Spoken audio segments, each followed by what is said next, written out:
Coming up next on Policy Beast, we have a panel talking about the proposed override in Ashland, Massachusetts. Find out what you need to know to make an informed decision. Policy Beast starts right now.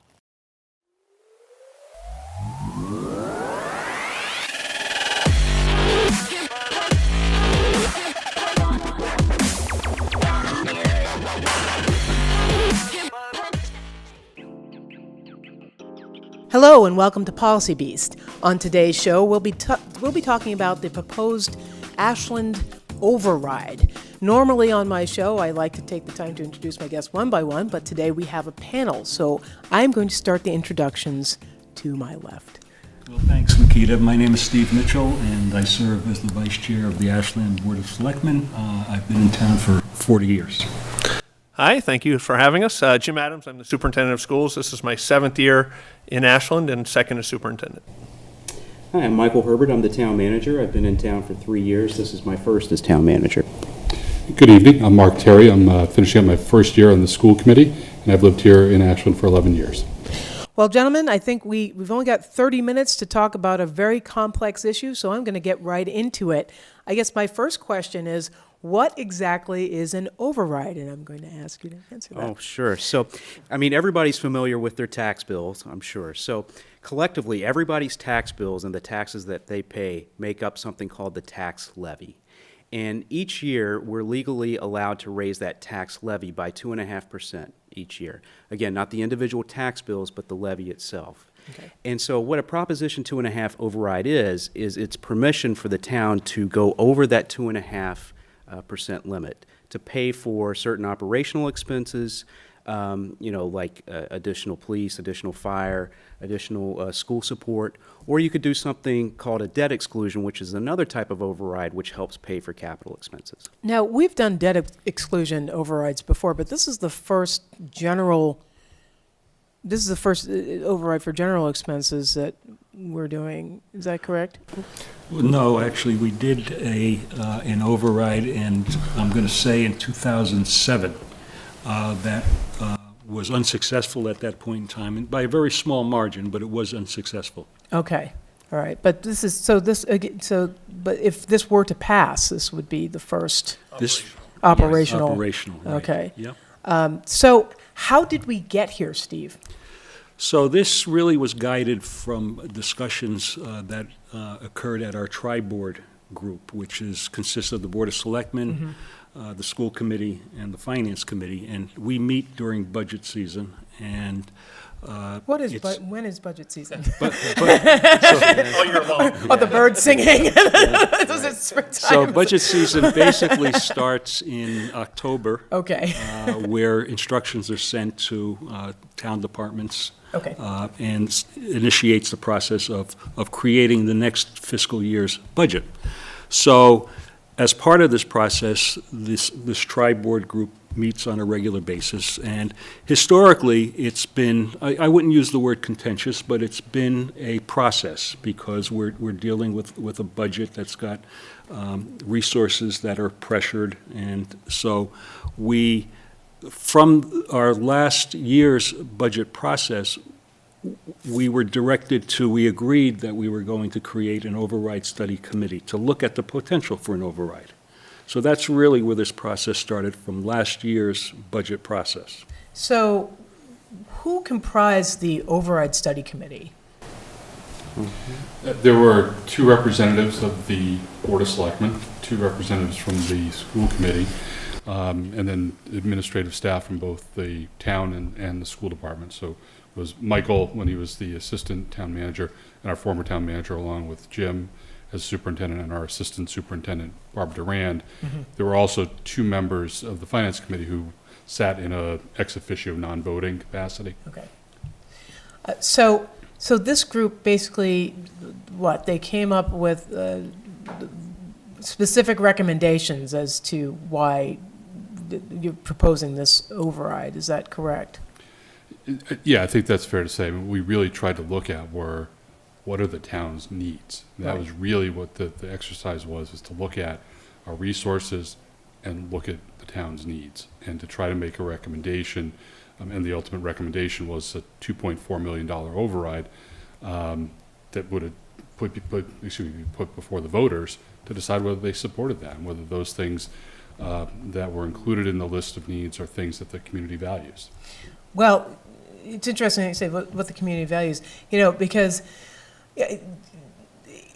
what I'm curious about and what, I've heard around town, it's like, well, why this, why now? Folks are concerned about spending. I'm just going to put it out there. It's like, why are we proposing an override now? Why can't we just get our spending under control? Is this a case of undisciplined spending? Is this a case of wanting to do things that we've never done before? What is this override proposing to pay for? Why is this happening? I mean, I'll start. I'm sure everybody has some 2 cents to put in on this Sure. one. But I would say first, I think our spending has been well under control. I think there are a number of things, and I'll leave to maybe Michael and Jim to talk about specifics about what the town, what the school department have done to control spending and to increase revenues. Okay. But at the same time, this has been a long-term issue for this town. And there's a reason why we tried an override in 2006. Steve alluded to the one in 2007, neither passed. And since that time, there's just been a slow erosion of services in this town.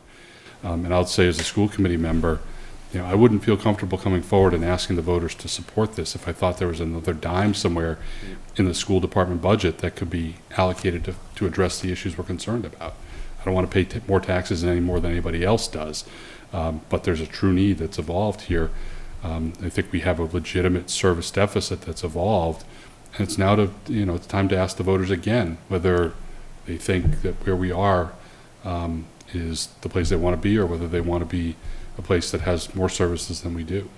I mean, I think in terms of some of the cuts in expenditures that we've done over the past few years, the 2 major ones, I think, are health insurance reform, which we've done twice now for our employees, which is changing up our offerings in health insurance, which has saved, this latest round is projected to save us about $7 million over 5 years. So that's a significant savings. And then we've also done things with energy efficiency, with our energy savings performance contracts, solar, which is going to save us money as well. So you've got those big ticket items. And then you also have some of the smaller items where you're regionalizing services with other communities where that's appropriate and where other communities want to regionalize as well, which Like what are those services? So like veteran services would Okay. be a good example. So instead of having one full-time veteran service agent for each of 4 communities, 3 other communities in Ashland got together and said, okay, we're going to share a veteran service agent so we can still meet the demand but save costs. And so that's saving us $40,000 a year.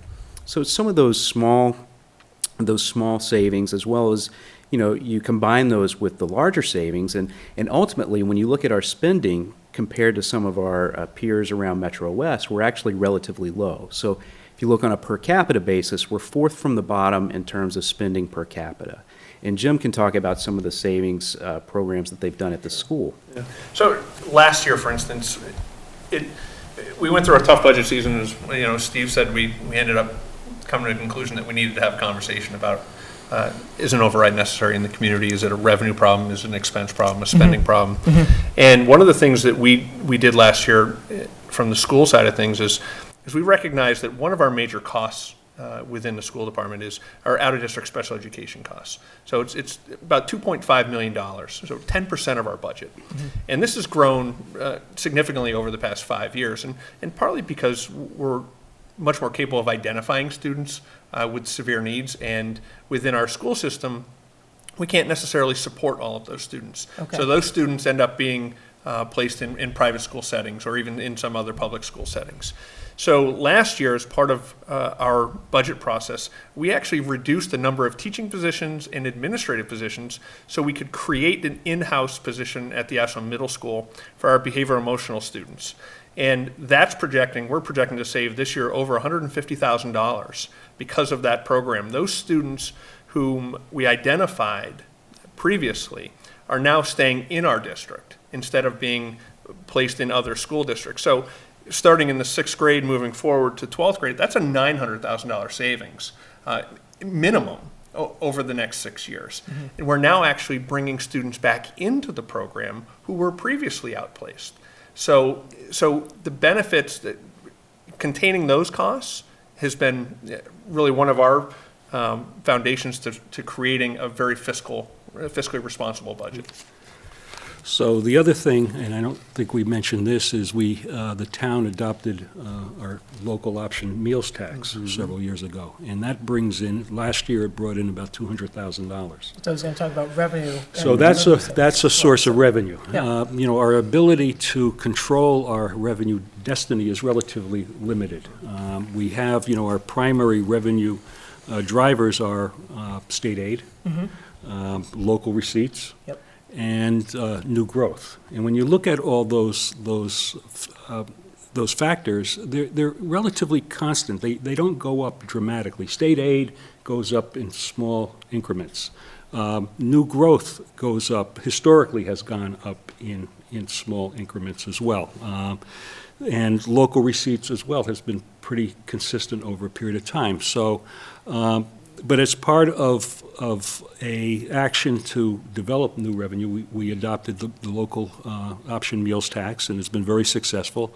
And but we can't rest on our laurels either. These are things that we've done, and residents, taxpayers are going to ask, "What are you doing for me today?" Right. And that makes perfect sense. So I think as part of speaking on the general government side, part of our goals and objectives as established with the town manager is one of his goals is to continue to hit targets for expenditure reductions, savings. Okay. So that's important. I think we all get that.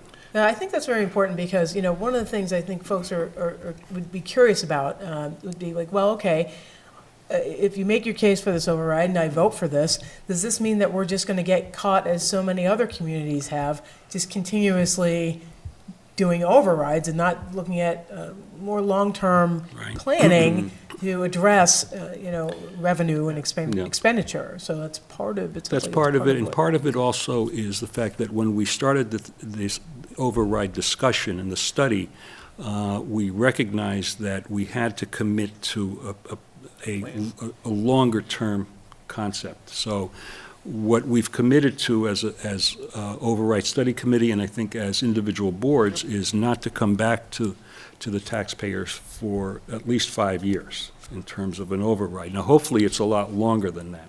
Okay. But that's our commitment as we agreed through our work. And it's also, besides this 5-year commitment, we've also developed a number of budget revenue policies as well that have been signed off by school committee, board of selectmen, and finance committee. What are some of these new policies? So we've got a revenue policy. Michael, why don't you speak to the policies? Sure. So, we have a reserves policy, which basically helps us target some of our one-time monies towards longer-term liabilities, while at the same time trying to make sure we handle current operational needs. So you're trying to balance the long-term needs like pension and OPEB, some of the capital expenditures, with your current operational needs like salaries, et cetera. We have a debt management policy, which guides how we look at debt and what we issue debt for. And then the latest is a surplus and deficit policy, which is, again, part of our longer-term financial plan, which really, it's a 5-year forecast that's always evolving because these are living, breathing documents. But it says if we do have a surplus or a deficit, it guides how we handle that as a community and as community leaders. I think that's important to point out. No one has a crystal ball. Right. Nobody knows exactly what's going to happen 5 years from now or 10 years from now, insofar as that's concerned. But so it sounds like these policies are basically in place to sort of guide, Exactly. Rather than guarantee per se. Exactly. Right. Again, I think it's always best, and I think we would all agree, it's always best to have these policies and think of these policies when you're not necessarily in a crisis situation. You're not reactive. You're proactive. And so, again, we put those together. They guide our decision-making in the future. And I think they've been successful so far in terms of helping shape what our financial picture looks like, even though again, it's, when you start looking at the revenue and the expenditure side, we still see that there's a deficit there. Well, speaking of deficit, at the top of the show, Mark, you talked about service deficits, and the study committee identified some of those. I was wondering if this group could maybe go into detail on some of those services that would be discontinued or have been discontinued, and what this override is specifically hoping to address. Yeah, so I'll speak to someone from the school department, and if Jim wants to weigh in afterwards, we certainly can do that. Over the last decade, the school department's lost 28.5 teaching positions. So part of what we're trying to do is restore some of those. The other thing that we've certainly talked about publicly is a major issue in town is we are seeing tremendous enrollment increases.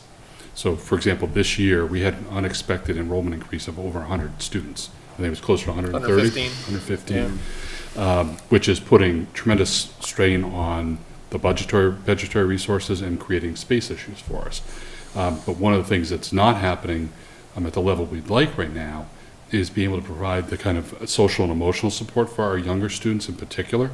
So what we're trying to do is make the level of service that we're providing consistent with what we've done in the past. But because we have more students, we need more staff. So those are a couple of the positions that are included.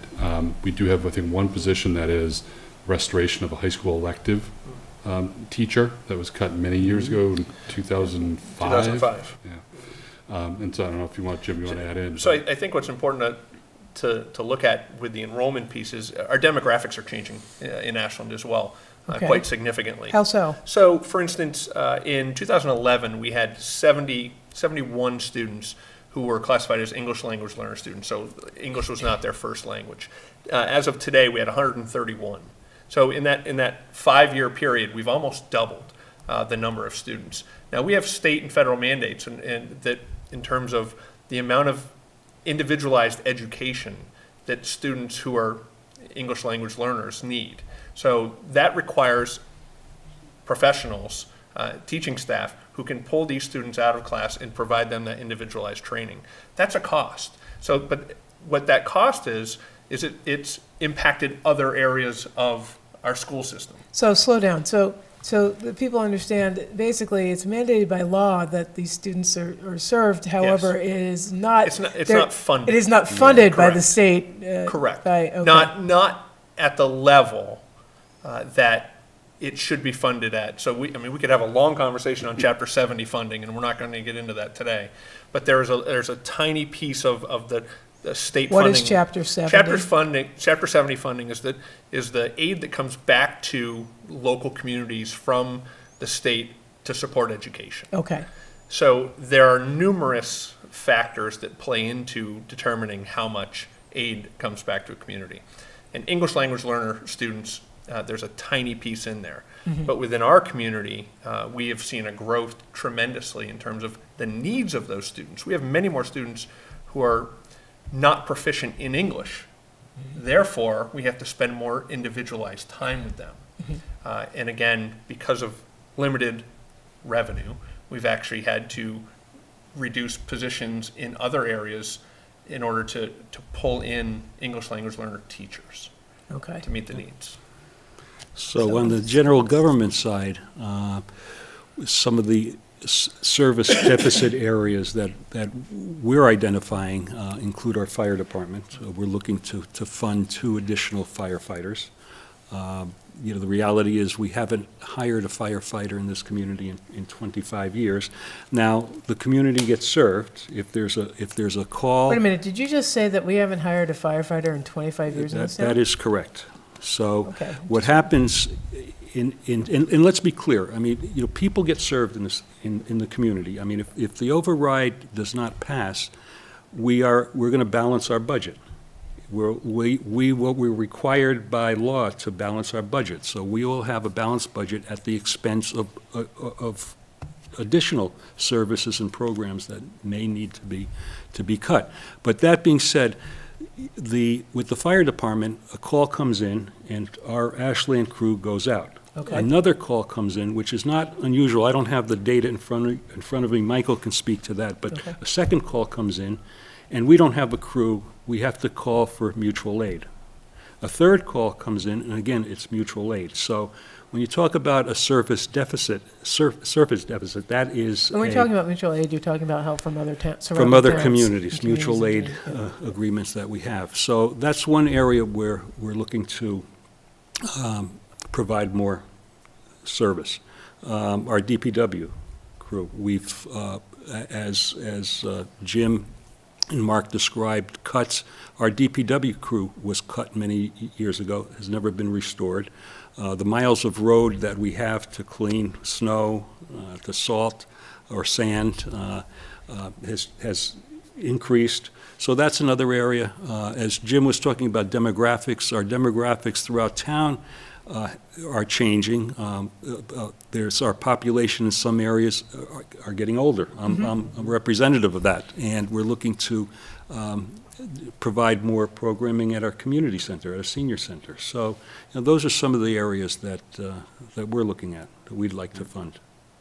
Well, speaking of folks getting older, there has been some concern, especially expressed by folks who are a little older in town, that, they're on fixed incomes and they're concerned about, what this override's going to do insofar as them being able to adjust their tax bills. And they're just wondering, pardon me, there's a lot of concern about, would they be able to afford any kind of increase, and what value would they get out of it? Sounds like, though, that there's a real public safety concern here. So I would agree that the impact on the impact of the override is very broad-based. It's not just the schools that are benefiting from this. When you look at our public safety, and public safety is certainly includes DPW in many ways. If our roads are deficient, that has an impact on public safety. So, I think there's many things that are specific to what I would call our older demographic. Right. Absolutely. Right. And just to touch back on the schools for a minute, the English language learner piece isn't the only reason why that we're asking for the override for the schools. Is that correct? There are other. I'm sorry. No, you were speaking, as Mark was mentioning earlier, we're focused a lot on our enrollment, total enrollment is just increasing. So having enough teachers in the classrooms to reduce class sizes from 26 students at the 5th grade level down to a manageable 21 or 22 students at that level is important. Our social emotional learning, we're seeing many of our students with tremendous needs across the spectrum from kindergarten through 12th grade with social emotional learning concerns. And so having more counseling staff available, and that's really a community effort. That's not just a school effort. If we're providing the resources in-house for our students and our families to take advantage of, that's going to be better for our entire community. That we've seen over 30 hospitalizations at the high school alone of students over the past 2 years. That's too much. Obviously it's too much, right? We need to be focusing on the needs of our kids, and that's part of where our budget is. That's sort of the school committee and myself. We've made that one of our goals to really focus on. Right. So I think, collectively, if everything that we've talked about, I hope what comes across is that this is a very broad-based and comprehensive, not just set of override questions, but a financial plan and something that we're trying to do. And so it takes care of things from the school department all the way up to our seniors, and not only in providing services, but as part of this process, we came up with the recommendation that we expand some of our tax relief programs that we currently have for eligible seniors. Okay. So expanding that so really they would see no impact in their tax bills from this override. And there's some mechanics associated with that, which we really don't have time to get into, but they wouldn't have any impact. And so it's not only the services, we also have, so it's a $2.4 million override consisting of 2 specific questions, a $1.9 million operational override question, and then a $500,000 Community and Economic Development Infrastructure Stabilization Fund, which is going to be used to move our community forward and do a lot of these projects that the community has talked about, has planned, but hasn't necessarily had the funding to move forward with. Things that will help us attract businesses, economic development, things like the Riverwalk project along the Sudbury River, funding for that, funding the cleanup of Cadillac paint. Things that we've always talked about, but we've never really been able to do, and it's what we need to do to move forward as a community. So as we're wrapping up our time here on this particular panel and this particular discussion of the override, perhaps we can talk about the steps that, voter involvement. So what happens from here insofar as the override? What will voters see? What happens at town meeting? What happens in the voting booth? What happens? How does this get determined? How does this get decided? So there are two steps with the town meeting. There's the regular town meeting. It's on May 4th, correct me if I'm wrong, right? That's correct.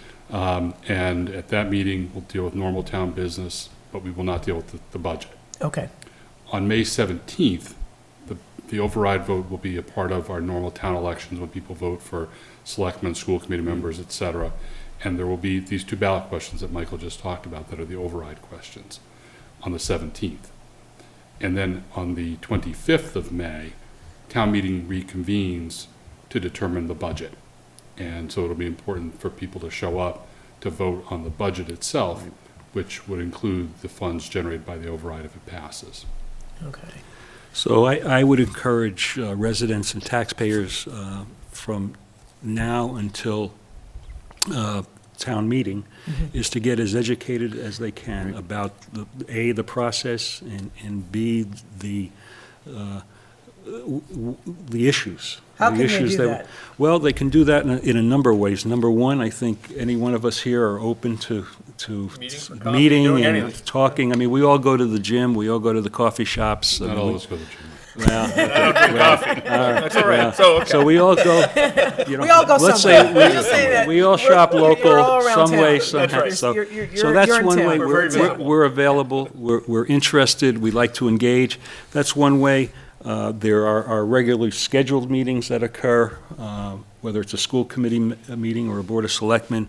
We're also hosting forums specifically for public comment and discussion.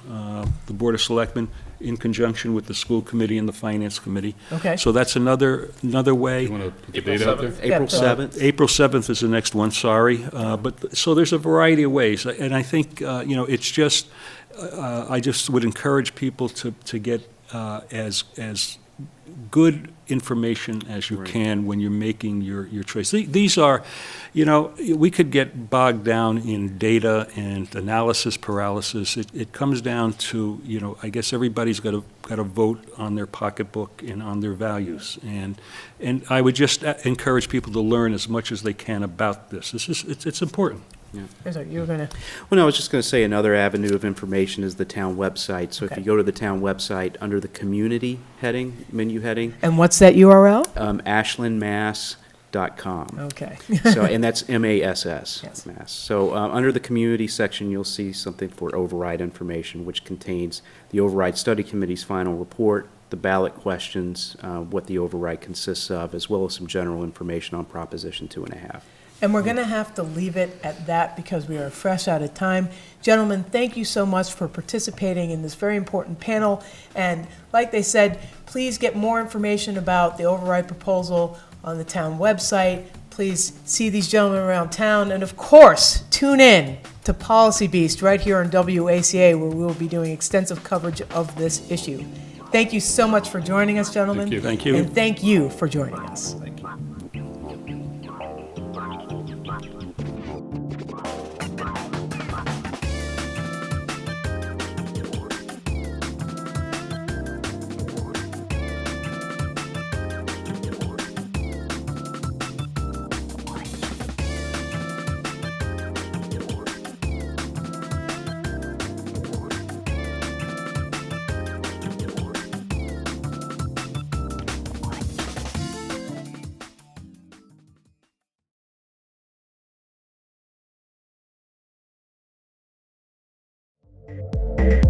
We'd love to hear from you here at Policy Beast, and there are a lot of ways to get in touch with us. You can follow us on Twitter at PolicyBeastTV. We have a Facebook fan page. Look us up on Facebook. You can also email us at policybeasttv@gmail.com.